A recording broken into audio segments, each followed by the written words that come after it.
Just in. Breaking news. The 18th Amendment took effect today. The 18th Amendment, which was passed by Congress in 1917 and ratified last year in 1919, prohibits the manufacture, sale, and transportation of liquor in the United States. This amendment will impact many businesses that manufacture and sell liquor.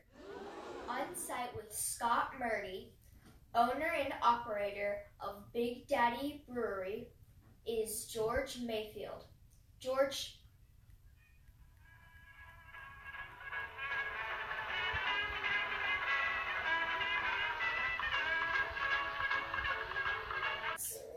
I'm on the scene with Scott Murdy, the owner and operator of a local well-known business called Big Daddy Brewer.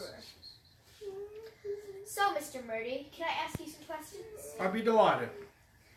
How do you think the 18th Amendment is going to affect your business? Well, that's a good question. We've been worrying about this for years. With the 18th Amendment, that ends the sale of alcohol.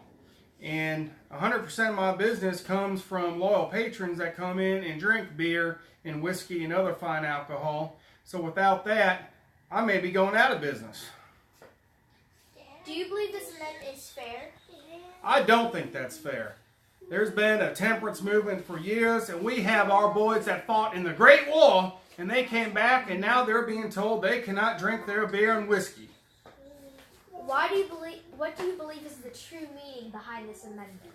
I think there's a lot of political initiatives behind this, and they're trying to figure out ways to stop the drinking man from enjoying a fine beer after a hard day's of work. Do you believe police will be able to enforce this law? I don't know. That could be difficult. It's hard to say this early because the law was just passed, but we'll have to wait and see on that. How do you believe this will affect the safety of the community? Well, I think there possibly could be some illegal run-ins of alcohol from Canada. If that's the case, then police are going to get involved, and it's probably going to create an underground community of illegal alcohol. Do you really believe this amendment will lead to crime?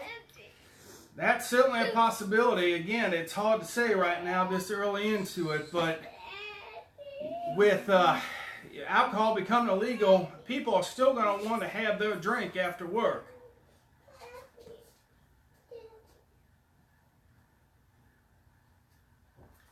You. Scotty, my man.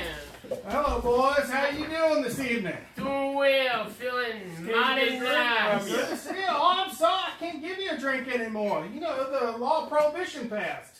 What? Yeah. What do you mean to say, Scott? I just took my last drink. I can't give you a beer. In fact, I got to pour out. This is my last bit of beer right here, and I have to pour it out, so it's the law. All these cans, and you mean to tell me you can't sell me one mason jar of booze? No, I cannot now, but what I can give you, I got some fine ginger ale and Coca-Cola. Be happy to sell you some soda pop.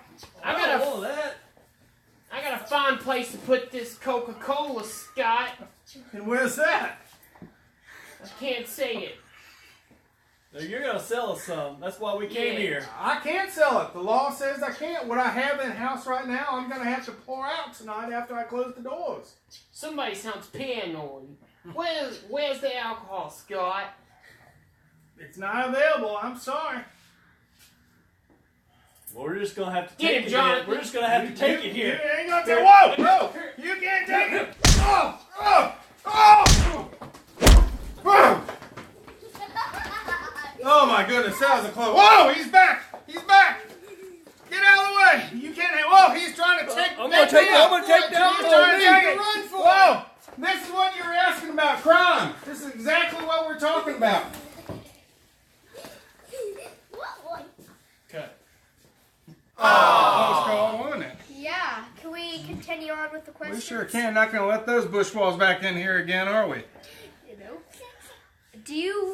Do you think people will really follow this law? Well, I think clearly what you saw this afternoon, they won't. Do you believe other countries will be getting involved in the selling? I do. I think that's going to be part of that illegal activity. It's going to be run down from Canada. I hear talk that they were already thinking about doing that when this law was going into place. Scott, you're already on Al's hit list. Ah. How do you believe this will affect the job market? Well, a lot of people, like myself, are going to be out of a job. There's people that make the beer, people that distribute the beer, the people that sell the beer, that make the whiskey, that sell the whiskey. All of us are going to be out of a job now. How do you believe this will affect the stock market? Well, the stock market, you know, that's been a looming thing, and when the people get depressed and they can't drink their beer, that's the start of a depression. Thank you, Mr. Murdy, and for all you listening to News 5. Stay tuned for more information. Thank you, ma'am.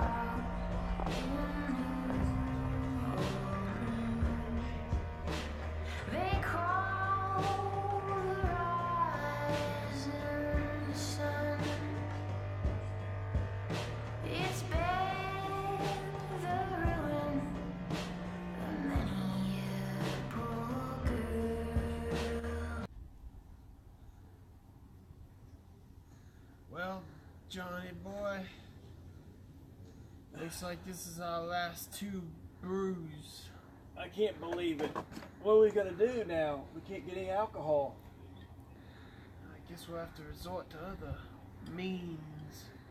We gotta find somebody that'll sell it to us. You know, Scott might just be loaded full of bushwah, for all I know. But man, I can't believe it. it's hard to believe I'll never feel like this again. Just looking up at the stars and enjoying this beautiful night with my best friend Johnny boy. We gotta go back over there and get some more alcohol. We'll get over there, one way or another. My Tommy gun won't stop. Scott. Clara, act like you're a rough and gruff man. Okay. Oh, my arm. Alright, so These are for the outtakes. Will, we're gonna come in. Thank you, Mary Jones. I'm on the scene with Scott Murder. I keep saying murder. Okay, just keep going. Start over. 1, 2, 3. Thank you, Mary Jones.